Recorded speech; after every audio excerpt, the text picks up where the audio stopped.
महाप्रभु श्री जगन्नाथ कालिया साअंतଙ୍କ पाखरे बहुत प्रकार भोग लागि हुए। तो से 56 भोग मध्यरु कानिका गोटे।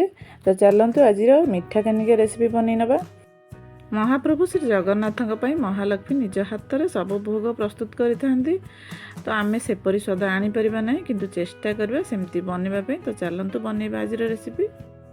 नमस्कार, जय जगन्नाथ सांग माने कुकुथि मानसिकु आपण मानको अनेक अनेक स्वागत। चलतु आ डेरी न करी आज रेसिपी स्टार्ट करबा। एठी मीठा कनिका बनाइबा पे प्रथम गोटे एमती कप नेइची। आपण जे कोनोसी घरे थिबा कप नेइ परंती। सेइथरे मु 1.5 कप चाउल मापिकी नेइची। एठी मु बासमती राइस नेइची। आपण माने बिरयानी राइस किंबा बासमती राइस जहाँ भी नेइ परंती।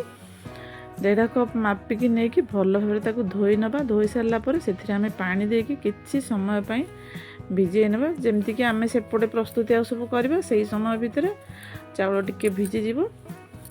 देखो ये भल भाव में मुझे धोई नहीं 2-3 थर धोईकी चाउल को टिके पानी देकी साइड कर रखी नबा।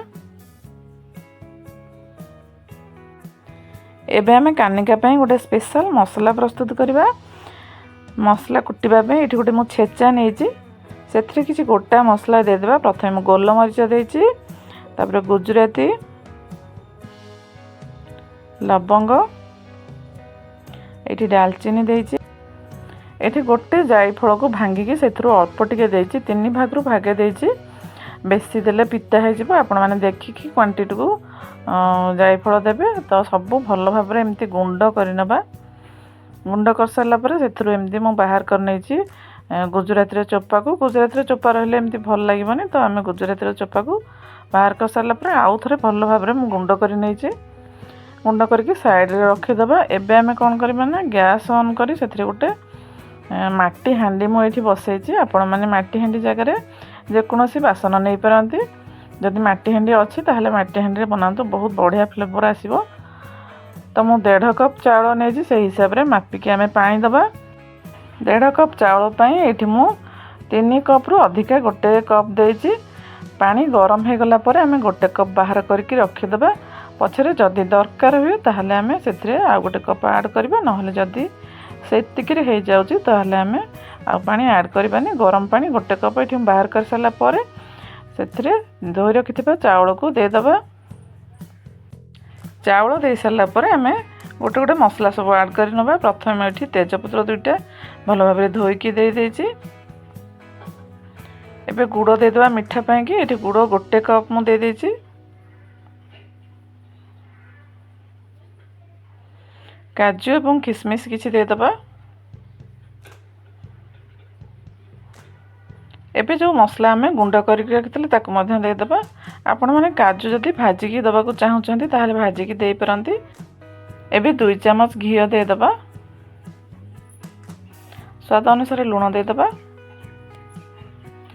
एबे हमें बिल्कुल आको किछि गोळेबानी सेमिति ही घोड़े दबा। गैस रो फ्लेम को एठी मो टिके मीडियम रखिछि।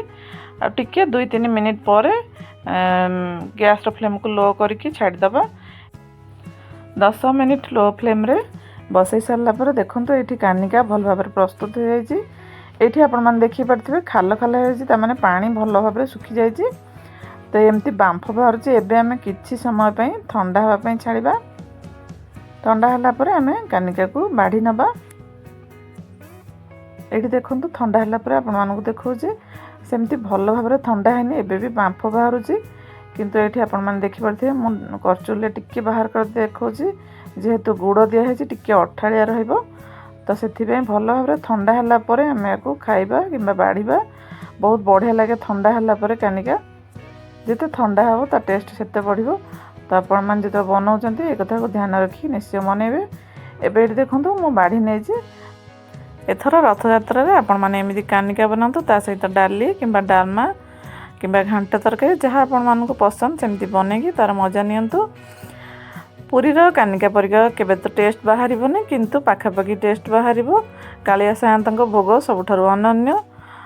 तो आपण माने चेष्टा करंतु घरे एमती बनेकी खाइबा पई।